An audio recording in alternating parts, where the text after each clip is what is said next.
Laisse que la paix du Seigneur soit sur la vie de toutes ces créatures, ces enfants. Nous bénissons le Seigneur parce qu'il nous a aimés par la mort de la croix, la mort de notre Seigneur Jésus-Christ. Laissons-nous entre les mains du Seigneur avant de commencer notre exhortation. Nous élevons ton nom, Dieu de gloire et de bonheur.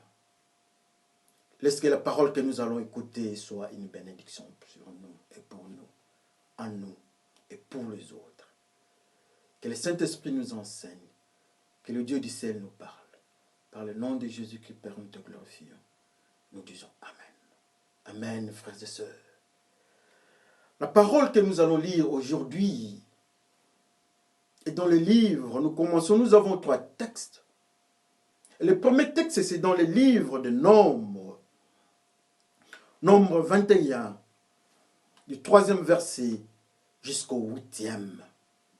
Lisons ça entre les mains du Seigneur. Pardon, j'ai dit Nombre 21, du 5e, pas le 3e, mais le 5e. Mais pour beaucoup de prudence, vous pouvez commencer au 4e. J'ai dit Nombre 21, du 5e verset jusqu'au 8e. Lisons par le nom de notre Seigneur Jésus-Christ.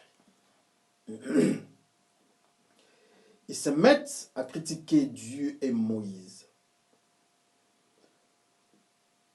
Pourquoi est-ce que vous nous avez fait quitter l'Égypte pour nous faire mourir dans le désert? Ici, il n'y a pas de pain, pas d'eau, et cette nourriture horrible nous dégoûte. Alors le Seigneur envoie contre le peuple des serpents venimeux. Ils mordent les Israélites et beaucoup d'entre eux meurent. Ceux qui restent viennent trouver Moïse. Ils lui disent, nous avons commis une faute en critiquant le Seigneur et en te critiquant. Prie le Seigneur pour qu'il nous éloigne ces serpents. Même Moïse se met à prier le Seigneur pour le peuple. Le Seigneur dit à Moïse, fabrique un serpent en métal et place-le en haut du poteau. Tous ceux qui ont été mordus et qui regarderont ces serpents resteront en vie. Amen. Nous passons au deuxième texte. C'est dans Genèse 3. Genèse 3, au 3e chapitre, nous prenons seulement le 15e verset. Genèse 3, 15e verset. Voici ce que je décide. La femme et toi, vous deviendrez des ennemis. Ceux qui naîtront d'elle et ceux qui naîtront de toi deviendront des ennemis. Ceux qui naîtront d'elle t'écraseront la tête et toi tu les blesseras au talon. Amen. Ça c'est l'Éternel qui est en train de nous enseigner. Allons encore dans Acte 28, le dernier texte. Bon, j'ai ma Bible ici. Faut utiliser des Bibles, c'est très intéressant. Il faut utiliser des Bibles parce que si nous voulons évoluer, si nous voulons comprendre la parole de Dieu, il faut utiliser la Bible. Acte 28, du 3e jusqu'au 6e verset. Paul ramasse un tas de bois. Un tas de bois mort, il le jette dans le feu. Mais une vipère sort du tas de bois à cause de la chaleur et s'accroche à la main de Paul.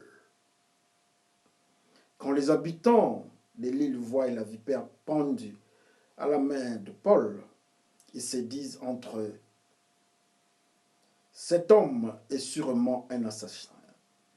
Il a échappé à la mer, mais la justice de Dieu ne lui permet pas de vivre. Alors Paul secoue la vipère dans le feu et il ne souffre pas du tout. Les autres croient que Paul va enfler ou qu'il va tomber mort tout à coup. Ils attendent longtemps, mais ils voient que rien de mal n'arrive à Paul. Alors ils changent d'avis et ils disent, c'est un Dieu. Amen.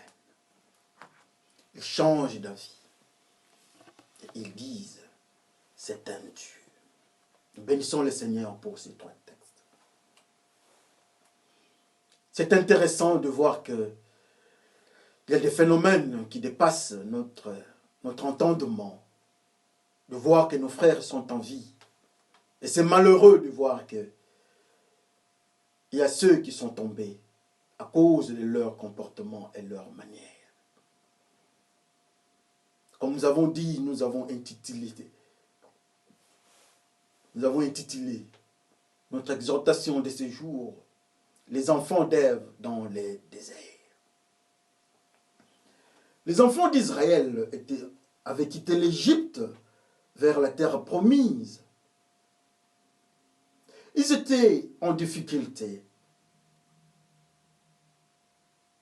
Leur difficulté était due à leur comportement, la rébellion.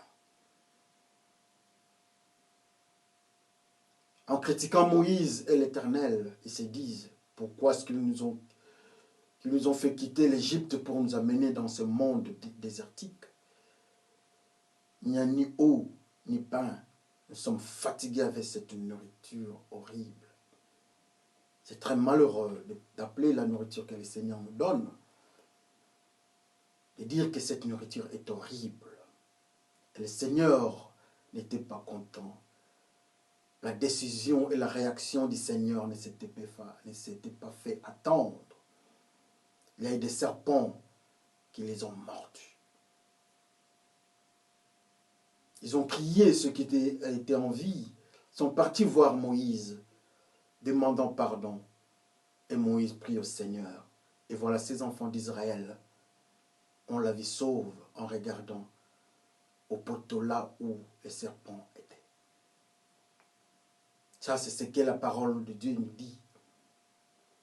Il y a Paul qui devait aller à Rome. Vers l'île de Malte, ils ont connu un accident. La cargaison et les bateaux étaient détruits. Mais le peuple, les hommes qui étaient à bord, se sont retrouvés dans l'île de Malte. Avec ce froid-là, Paul a pris du bois mort et il a mis ça au feu. Un petit serpent, une vipère qui était cachée là-bas, a pris Paul. La vipère a mordu Paul, mais ça n'avait pas d'effet sur la vie de Paul. Amen. Alors quand Adam et Ève aussi, dans le troisième texte, dans notre troisième lecture, Adam et Ève, après avoir péché, Dieu dit à la femme qu'il y aura l'inimitié entre la descendance des serpents et celle d'Ève. Celles d'Ève seront piquées au talon, à la cheville. Et celle, donc la descendance de la méchanceté, sera écrasée à la tête. Amen. Comme nous venons de dire que notre exhortation de ce jour est les enfants d'Ève au désert. Dieu est un Dieu d'amour, est un Dieu de justice, qui dit à Abraham, les enfants vont quitter le désert et ils sont partis. Arrivés de l'autre côté, ils ont commencé à murmurer. Ils murmurent, ils parlent. Comme conséquence, Dieu se fâche. Le peuple tombe. Le peuple meurt. Alors dans leur confession, ils vont dire à Moïse, écoutez Moïse, nous avons critiqué et toi et le Seigneur. Donc la colère de Dieu, de grandeur, était due aux critiques des enfants d'Israël. Comment est-ce qu'un homme peut critiquer le Seigneur? Comment est-ce qu'un être humain peut critiquer le Seigneur? Comment est-ce qu'un autre humain peut aller critiquer celui qui prie l'Éternel pour lui? Il critique Moïse. Mais Moïse, le même Moïse, on lui demande de prier pour eux, qu'il parle au Seigneur en leur faveur. Mais le peuple est en train de critiquer Moïse. C'est intéressant, n'est-ce pas, de voir un leader malmené par le peuple. Quelle est la réaction de Moïse? Il n'y a pas de réaction, la Bible ne nous dit rien. Mais le peuple nous dit que nous avons critiqué Moïse. Mais la Bible ne nous dit pas, ne montre pas la réaction de Moïse. Les leaders, est-ce que ça ne peut pas nous enseigner? Ça ne peut pas nous dire quelque chose. Je crois que c'est une instruction à ceux qui sont leaders. Le peuple n'avait pas eu peur de critiquer Jésus-Christ, de critiquer Dieu. Non. Ils ont critiqué. Mais alors, s'ils n'ont pas peur de critiquer Dieu, qu'arriverait à Moïse? Le même peuple qui critique Moïse dira à Moïse de prier pour Dieu. Ils informent Moïse que nous t'avons critiqué. Mais Moïse ne répond pas. Ils obligent Moïse à prier Dieu, à cause de leurs bêtises. Est-ce que ça ne peut pas nous enseigner? Les enfants d'Israël critiquent Dieu. Mais pourquoi Dieu permet à ce que les serpents piquent les enfants d'Israël? Les enfants d'Israël annoncent un évangile qui n'est pas pur. Ils annoncent un comportement qui n'est pas pur. Ils annoncent leur comportement égyptien. Il dit même, ils ajouteront, mais pourquoi que vous nous avez récupérés, vous nous avez déplacés de l'Égypte, là où il y a la nourriture, là où il y a l'eau? Pourquoi nous avons quitté l'Égypte? C'était un peuple qui avait aimé l'Égypte. Et voilà, Dieu leur dit de porter les sandales, d'avoir un comportement digne de Dieu. Peut-être ils avaient d'autres sandales qu'ils avaient eu en Égypte. Ils avaient eu assurément un comportement égyptien qui est présenté sous forme de sandales. Et Dieu dit non, portez les sandales. Il y avait des sandales de leur culture, de leurs grands-parents et parents. Mais ces peuples avaient toujours le mal. Ils avaient abandonné ces sandales-là, qui signifient l'évangile ou le comportement. Il dit non, non, non, nous sommes Égyptiens. Là où il y avait à manger, ici dans le désert, pourquoi est-ce que vous nous avez amenés? Et voilà, nous mourrons. Quelle est la réaction de Dieu? Quelle est la réaction de Moïse? Critiquer. Nous qui sommes leaders aujourd'hui. Vous qui êtes leaders aujourd'hui. Moïse n'a pas répondu. Mais il prie à Dieu. Que Dieu nous pardonne des fois. Ce n'est pas facile d'être leader. Ce n'est pas facile de prendre une certaine responsabilité. Mais Dieu dit, Moïse ne répond pas. Mais Moïse prie.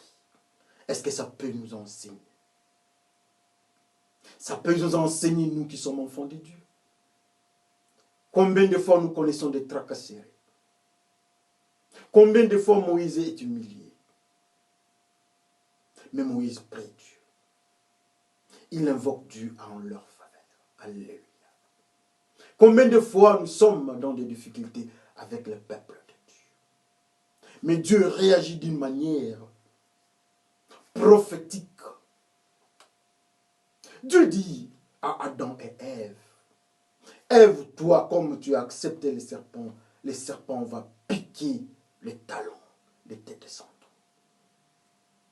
Les serpents auront le pouvoir sur tes enfants. Ève, tu as péché. Et cette descendance de péché, il y aura une maltraitance. Les serpents auront. ou bien le serpent aura le pouvoir sur ta descendance, Ève. Ève a péché. Les serpents piquent les descendants d'Ève. Les serpents piquent les descendants d'Ève au désert, les enfants d'Israël. Ils tombent. Adam dit à Ève, à Dieu, c'est la femme que tu m'as donnée. Quand le diable parle à Ève, Ève accepte ça. Ils obéissent au diable.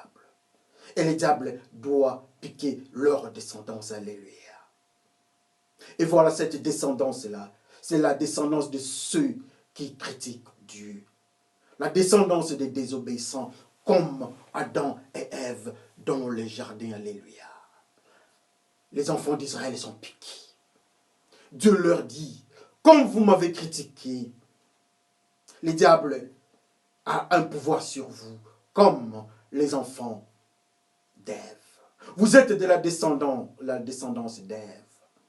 Vous êtes les descendants d'Ève. Et le diable, le serpent ancien, a le pouvoir de vous piquer. Et voilà, par symbolisme, le serpent, le diable, a le pouvoir sur eux. Il pique, comme conséquence, la mort intervient. La mort intervient dans le groupe des enfants d'Israël. La mort intervient. La mort intervient. Pour ceux qui critiquent Dieu, la mort intervient. Parce qu'ils sont de la descendance d'Adam et Ève. Et le diable a le pouvoir sur eux. Combien aujourd'hui dans le monde, combien aujourd'hui on nous enseigne la parole de Dieu. Nous semblons quitter l'Égypte, mais nous avons toujours un regard vers l'Égypte. Combien aujourd'hui nous sommes désobéissants. Nous pensons toujours au monde. Et nous avons des réactions de ceux du monde. Nous glorifions le monde. Et nous ne sommes que les descendants d'Adam et Ève. Comme conséquence, les diables piquent. Les diables touchent les descendants d'Adam et Ève. Les enfants d'Israël tombent dans le désert. Les enfants d'Ève au désert. Les enfants d'Ève et d'Adam sont malheureux. Ils sont malheureux parce qu'ils ont critiqué. Combien de générations pour voir cette semence d'Adam et Ève surgir? Combien de générations, dans quelles circonstances Dieu leur récupère du mal. Mais comme ils ont le mal dans leur cœur, comme ceux d'Adam et Ève, les diables les piquent. Ils critiquent Dieu. Combien de fois nous critiquons Dieu? Dans la dîme, nous critiquons Dieu. Je ne soutiens pas les pasteurs qui rançonnent les fidèles à l'église avec la dîme. Je ne soutiens pas les pasteurs qui ne payent pas même des dettes pour dire qu'ils ne touchent pas mes oins.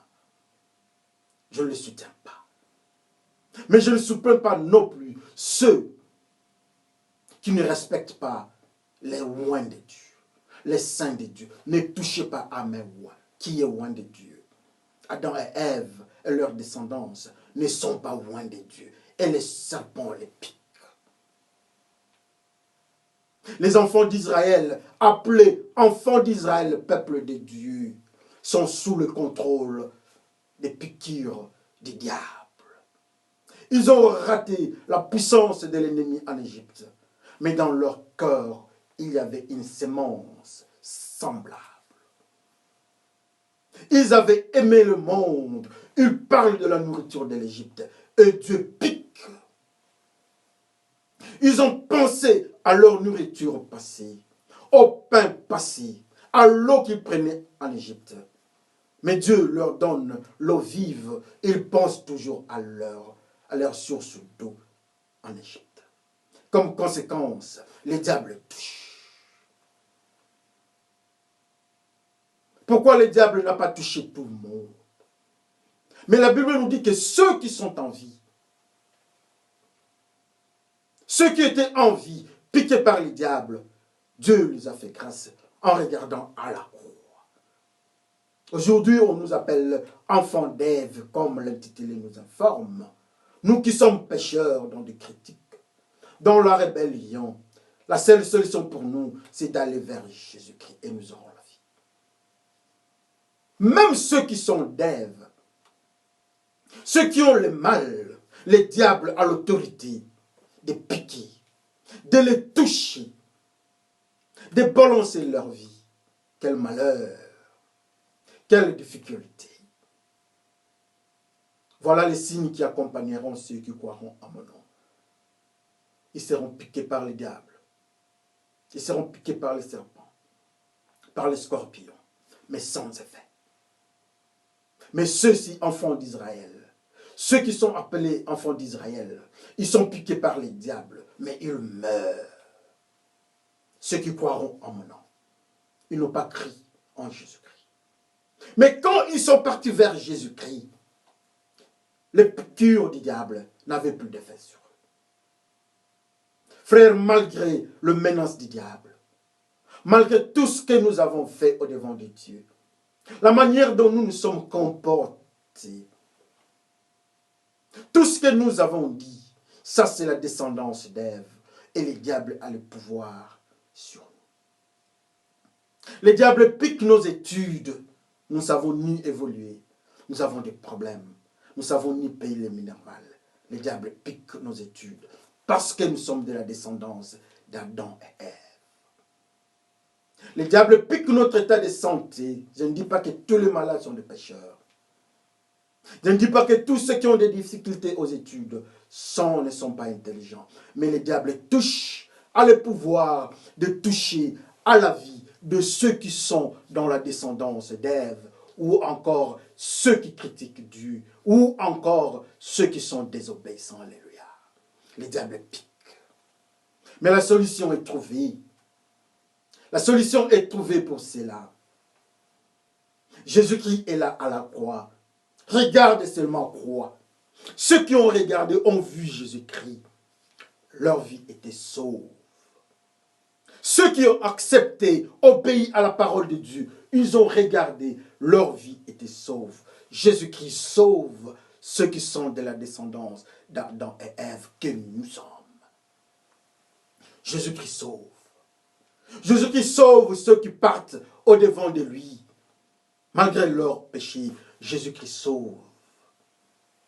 Jésus-Christ sauve ceux qui sont sortis du monde. Ceux qui sont dans le péché, qui quittent le péché. Jésus-Christ sauve. Ceux qui étaient dans l'eau. Il est sorti des eaux. Il n'est pas mort, mais le diable l'a suivi. Les serpents piquent Paul. Mais comme le serpent avait oublié la parole de Dieu qui passe au-dessus de lui. La parole de Dieu dit, ceux qui croient en Jésus-Christ, les serpents, les scorpions ne reprennent d'effet. Les serpents a piqué. Mais il a piqué qui? Celui qui n'était plus de la descendance d'Adam et Ève. Si c'était Saul, Saul devait tomber. Mais ce n'était plus Saul, c'était Paul. Et Paul résiste aux piqûres, à la morsure du serpent. Alléluia. La descendance d'Ève dans le désert. Paul n'est pas de la descendance d'Ève. Mais Saul était de la descendance d'Ève. Il tuait. Et quand il est venu au-devant de Dieu, il est tombé. Saul de la descendance d'Ève, mais pas Paul. Qu'on se regarde, frères et sœurs, qu'on voit dans quelle manière nous sommes en train de nous écarter de la pensée de Dieu. Qu'est-ce qui fait que nous soyons dans la rébellion? L'environnement. Oui, l'environnement. Dieu n'a pas tenu compte de cet environnement. Ils étaient dans le désert, assurément avec un peu de souffrance. Mais Dieu a frappé. Donc la circonstance n'est pas quelque chose qui peut nous garantir la vie des péchés. La circonstance n'est pas un alibi pour que nous soyons dans les péchés. Ceux qui étaient dans les déserts, ils sont tombés parce qu'ils ont critiqué Dieu. Frères et sœurs, qu'est-ce que nous faisons nous autres? Le monde, c'est le désert. Nous nous comportons comment? Si eux, ils ont critiqué l'Éternel et Moïse, mais qu'est-ce qui fait que les diables nous piquent? Les serpents, ils nous piquent. Comment est-ce que nous nous sommes comportés? Les uns dans la drogue, dans des critiques comme ceux d'Israël, dans des péchés brefs, et les diables les piquent. Est-ce qu'on ne peut pas voir ça? Est-ce que nous ne pouvons pas comprendre que nous sommes de la descendance d'Ève?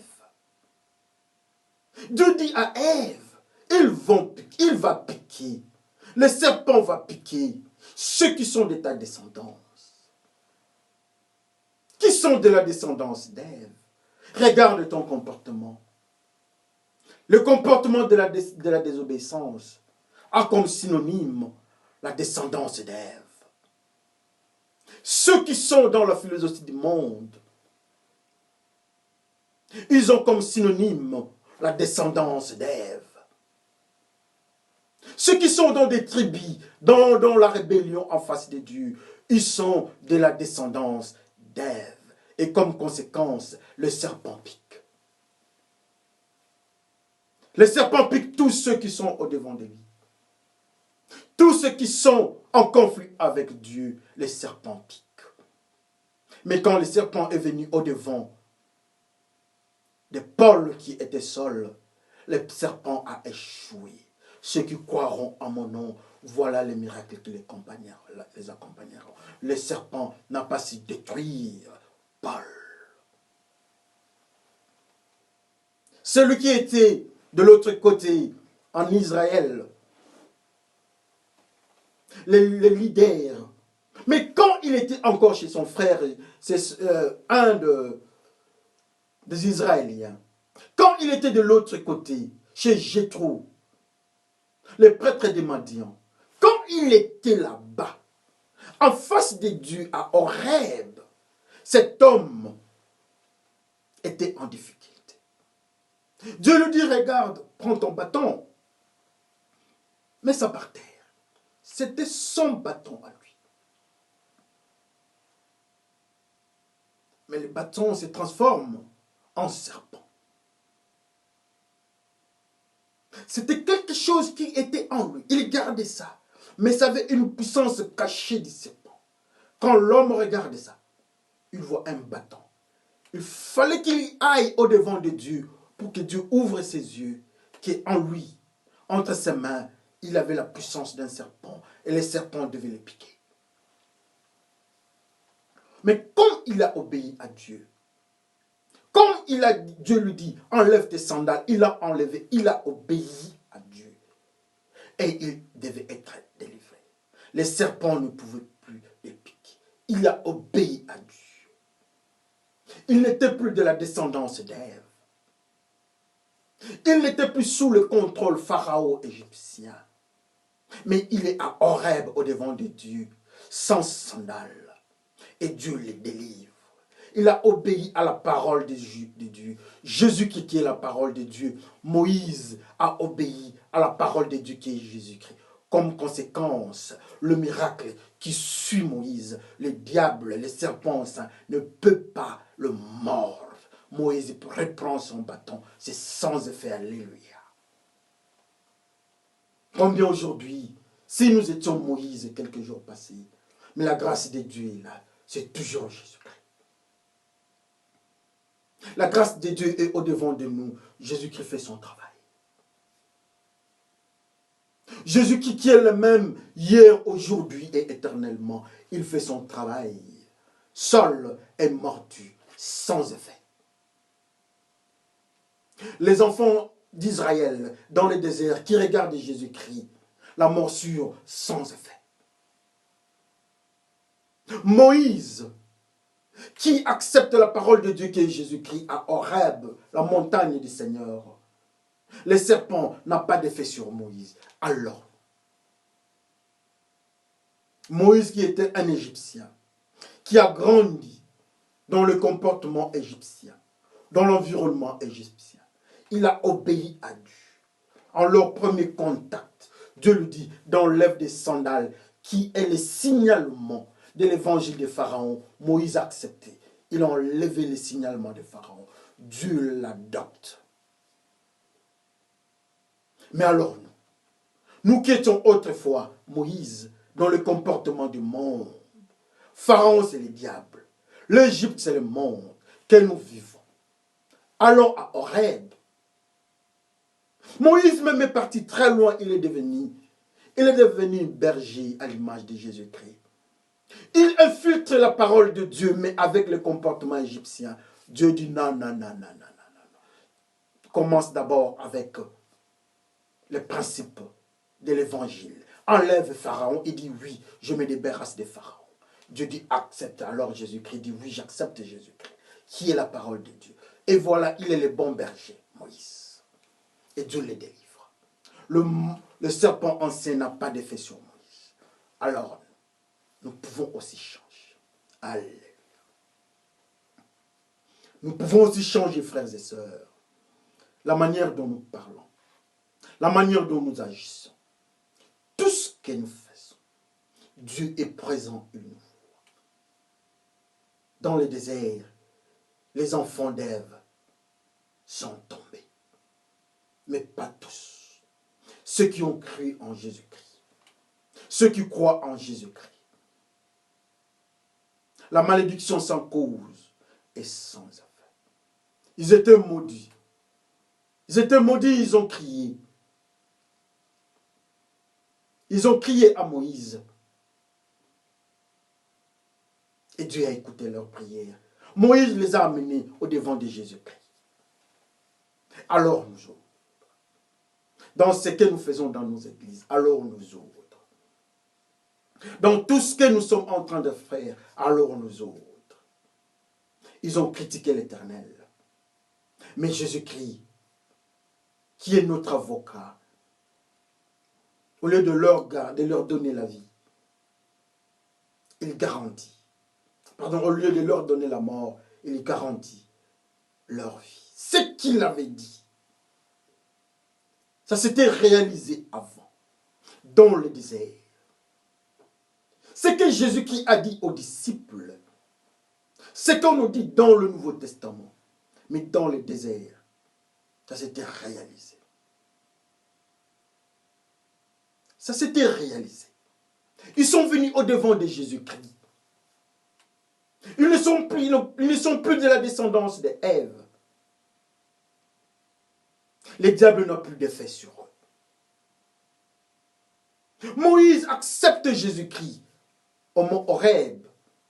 Il accepte la parole de Dieu qui est Jésus-Christ. À Horeb, Moïse est délivré de la puissance du serpent entre sa main. Moïse n'avait pas la puissance de l'évangile, mais il avait la puissance de Dieu d'Égypte. Un serpent. C'est le symbole de Dieu d'Égypte.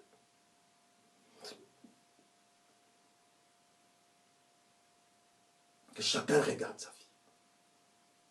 Ce n'est pas nécessaire de crier chaque fois. C'est nécessaire de donner l'huile d'onction. Non. Regardez Jésus-Christ. Accepte Jésus-Christ. Fais ce que Jésus-Christ te demande. Il ne fallait pas moindre Moïse. Jamais la Bible nous dit que Moïse avait reçu de l'huile sur la tête. Mais la Bible nous dit, Dieu dit à Moïse, enlève les sandales. Cette parole-là, c'est la parole de Dieu. La parole que vous avez entendue vous rend pur. Moïse est purifié. Le bâton n'a plus de puissance pharaonique. Mais alors, à quel niveau nous sommes en difficulté avec Dieu? Alors, si nous sommes malheureux, il n'y a pas de problème. Paul était pourchassé par les serpents jusqu'en dehors des eaux. Mais on a dit que Paul était un petit Dieu. Est-ce qu'aujourd'hui on peut nous dire que nous sommes des petits dieux? Est-ce que la parole de Dieu que nous entendons nous donne la garantie d'être appelé enfant de Dieu? Paul est appelé petit Dieu. Parce qu'il y a un miracle. Il y a une puissance qui agit en lui. Paul mais pas de la descendance d'Ève. Jésus-Christ, le nouveau Adam. Paul n'est pas de la descendance du premier Adam. Mais Paul est de la descendance de Jésus-Christ. Mais c'est Saul qui était de la descendance d'Adam et Ève. Si nous étions Saul, nous pouvons aussi changer. Malgré tout ce que nous avons fait, comme Paul témoigne de la mort d'Étienne, Paul était un meurtrier, un tueur. Si nous disons aujourd'hui que Boko Haram ou les extrémistes musulmans et d'autres coins dans le monde, hindouistes, aux Indes, en Chine, et partout là où on est en train de martyriser, de tuer, de maltraiter les chrétiens. En Égypte, les chrétiens, les Coptes, on est en train de les frapper. Frères et sœurs, est-ce que nous pouvons comprendre ça? Que ça, c'est Saul.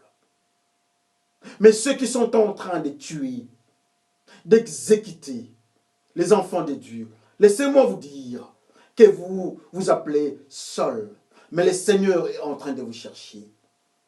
Et quand le jour que vous allez trouver le Seigneur qui est Jésus-Christ, vous ne serez plus jamais Saul, mais vous serez Paul. Et la puissance de la mort, les diables, les serpents anciens, n'aura plus de puissance, n'aura plus l'autorité sur vous. Malgré les armes, malgré la haine que vous avez dans vos cœurs, ça c'est Saul.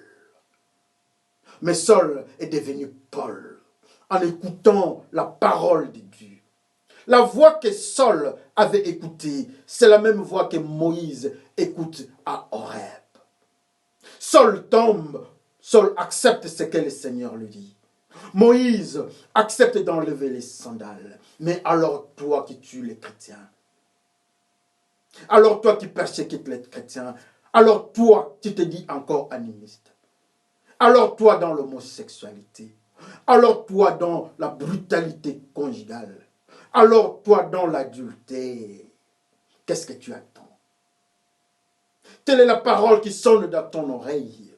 Si ce n'est que de laisser le péché, tu es égyptien comme Moïse, Dieu peut te délivrer. Et il est prêt, il veut nous délivrer.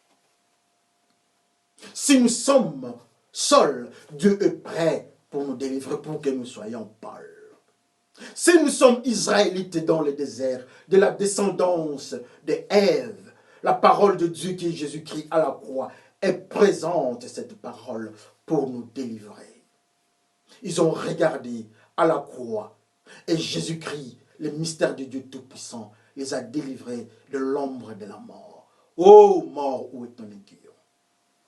Les enfants d'Israël sont guéris à cause de l'acceptation d'aller vers la croix de Jésus-Christ. À cause de l'humilité. Prie pour nous. Et ils ont prié. Il a prié pour eux. Et Dieu a écouté la prière. Ne regarde pas ce qui était hier. Ne regarde pas ce qui te bloque. Ne regarde pas tout ce qui peut t'emmener dans le chemin de la destruction.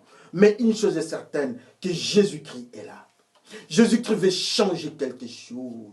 Tu es seul, tu es de la descendance, tu es enfant d'Ève. Tu vas mourir par la morsure du serpent. Mais Jésus-Christ est là. Il nous dit ce qui va accompagner ceux qui croient en son nom. Les miracles, les scorpions, les serpents n'auront plus d'effet sur toi. Si tu acceptes Jésus-Christ. Et tu ne seras plus seul, tu seras Paul. Tu ne seras plus Moïse l'Égyptien, mais tu seras Moïse, le leader des enfants d'Israël. Oh Dieu merveilleux. Dieu est merveilleux pour tout le monde. Dieu est merveilleux. Dieu est merveilleux pour les Égyptiens. Dieu est merveilleux pour toi. Et Dieu est merveilleux pour moi.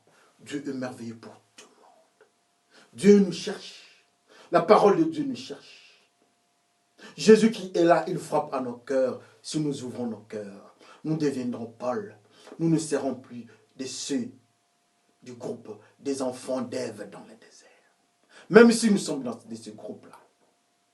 Quand nous allons accepter Jésus-Christ, si nous acceptons Jésus-Christ, Malgré la morsure du diable, du serpent, il n'y aura plus d'effet qui serait la mort, mais il y aura la vie. Ça sera une malédiction sans cause, car une malédiction sans cause est sans effet. Et voilà, Paul, à l'île de Malte, est appelé un petit Dieu. Toi aussi, en Jésus-Christ, tu es un petit Dieu. Que le Seigneur nous bénisse. Prions le Seigneur. Dieu de merveille, Dieu de puissance, quelle grâce, nous te remercions dans ce que tu dis. Quelle grâce, nous élevons ton nom de la manière dont tu nous enseignes. Montre-nous le chemin de la pureté, afin que nous soyons à mesure de suivre ta parole. Si nous étions Israélites, de la descendance d'Ève, oui, maintenant nous sommes Israélites, de la descendance de Jésus-Christ. Si nous étions Saul, et nous sommes Paul. Si nous étions Moïse l'Égyptien, nous sommes Moïse les leaders. Par le nom de Jésus-Christ, Père, nous te glorifions. Par le même nom, nous disons Amen. Que le Seigneur vous bénisse tous. Merci.